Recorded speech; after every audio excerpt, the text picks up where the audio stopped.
Yun o, gumuhit o. Yun o. Kawawang bata. Hindi na ako.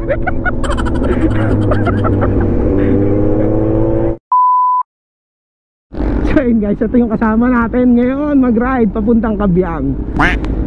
Kabyang ba o Kabyang? Ito sila guys. Ito yung isang tropa, si Makmak. Ito si Cedric. Parehong kaming naka Z9. Yun, first time nakapunta ng Kabyang. Sige, sige. Dire-diretso lang totol. Walang ano dito. Walang likuan. Shout out! Let's go! Sige, hintayin natin si Cedric. Nagagloves pa eh. Wawang bata, hindi nakakonek.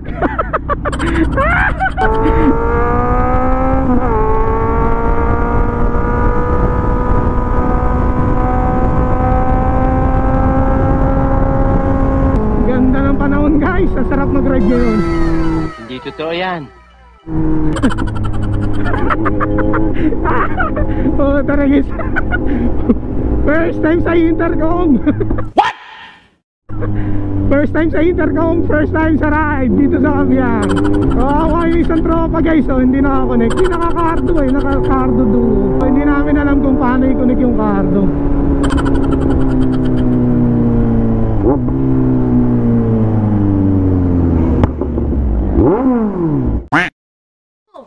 Baliw ka yata eh. Ito, akit to ng Kabyang.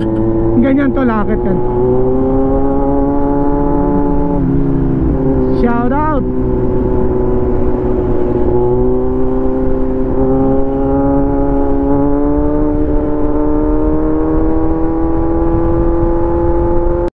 Tingin ka sa aking mga mata at hindi mo na kailangan pa.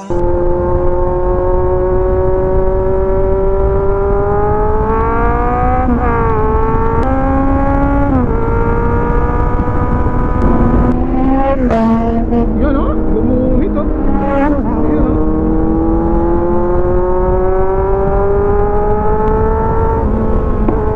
Dire-diretso lang yan tol, wala kang liliguan dyan.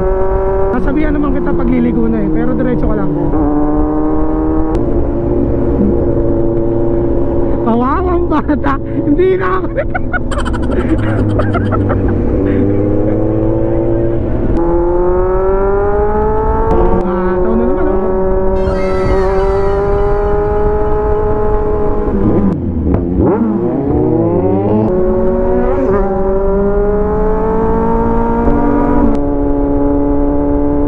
Dito tapos ramdam mo yung lamig ng ramdam mo yung lamig ng hangin.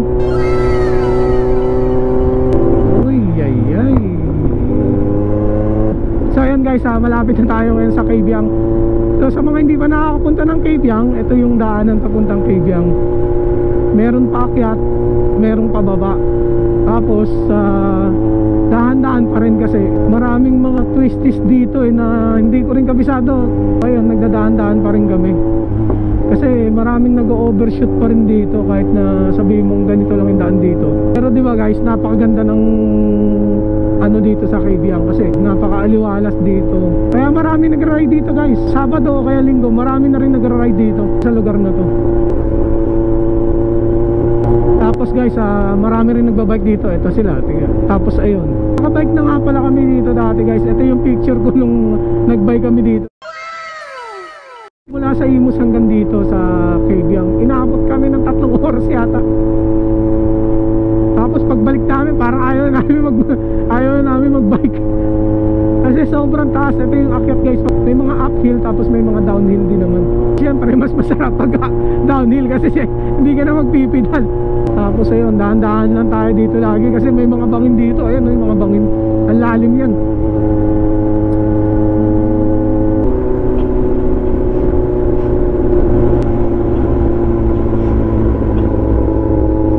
Ganda dito.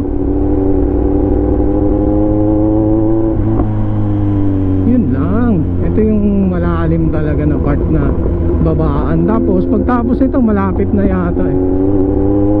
So ako siguro guys mga 3 beses pa lang ako nakapunta dito sa Kabyang. So pang-4 ko na siguro to. 2 sa motor tapos isa sa bike.